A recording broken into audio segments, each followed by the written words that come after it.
आजचे दैनंदिन मानना. परमेश्वराची स्तुती असो. नवा दिवस नवी आशामध्ये तुम्हा सर्वांचं स्वागत आहे. घेऊन वाचूया मार्क 10:27. मनुष्यांना हे अशक्य आहे पण देवाला नाही, कारण देवाला सर्व गोष्टी शक्य आहे. मनुष्यांना हे अशक्य आहे पण देवाला नाही, कारण देवाला सर्व गोष्टी शक्य आहेत.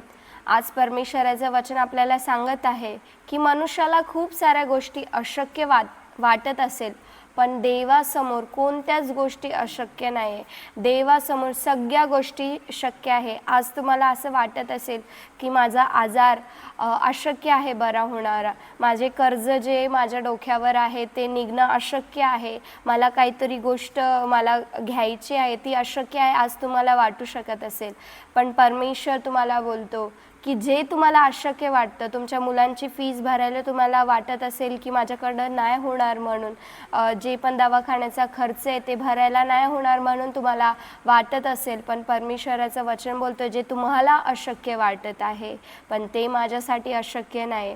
तो परमेश्वर अशक्यला शक्य करणारा परमेश्वर आहे, रोगांना बरे करणारा परमेश्वर आहे, मृतकांना जीवित करणारा आपला परमेश्वर आहे, जिवंत परमेश्वर आहे.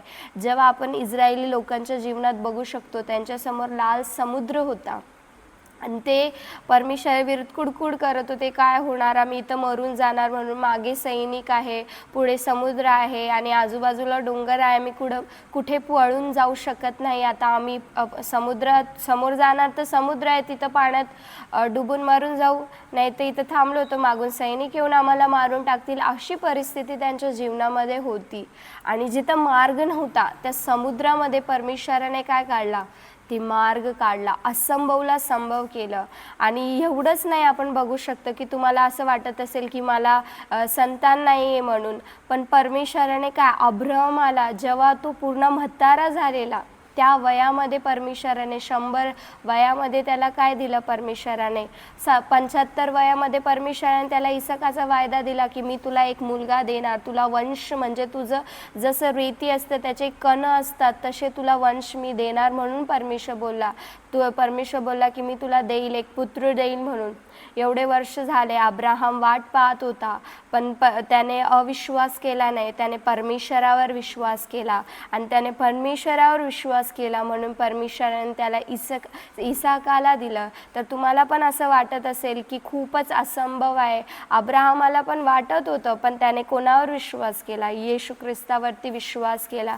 त्या असंभवला पण, त्या अशक्यला पण परमेश्वरने काय बनवलं, शक्य बनवून दिलं. तर आज तुमच्यासाठी जी पण गोष्ट असं वाटत असेल की हे माझ्याकडनं परमेश्वर होतच नाही, हे कसं होणार, हे कष्ट कसं मिटणार परमेश्वर, ही समस्या कशी निघणार परमेश्वरा, तर आज कोणाकडे, कोणत्या मनुष्याकडे न जाता परमेश्वराजवळ या आणि त्याच्या परमेश्वराचं वचन परमेश्वराला सांगा की तुझं वचन म्हणतं की तू अशक्यला शक्य करणारा परमेश्वर आहे. तर परमेश्वर नक्कीच, कारण की त्याचं वचन खरं आहे, खोटं नाही आणि जे पण तो म्हणतो ते पूर्ण करणार. तर चला हे वचन आपण ग्रहण करूया आणि प्रार्थना करूया. स्तुती हो परमेश्वर, तुझ्या वचनासाठी आम्ही धन्यवाद देतो परमेश्वर. आजचं वचन परमेश्वर जसं सांगतं परमेश्वर की मनुष्यासाठी हे अशक्य आहे पण देवासाठी काहीही अशक्य नाही. देवा, आणि तू सर्वांच्या जीवनामध्ये राजा जे अशक्य आहे त्याला शक्य बनवणार आहे, जे तुझ्या इच्छेनुसार आहे त्याला तू शक्य बनवणार आहे म्हणून तुला धन्यवाद देतो. पाहणाऱ्या प्रत्येक व्यक्तींच्या जीवनातील जे पण समस्या आहेत त्यांना दूर कर आणि तुझ्या नावाची महिमा कर राजा. येशूच्या नावाने प्रार्थना ऐक माझ्या स्वर्गीय पिता. आमेन.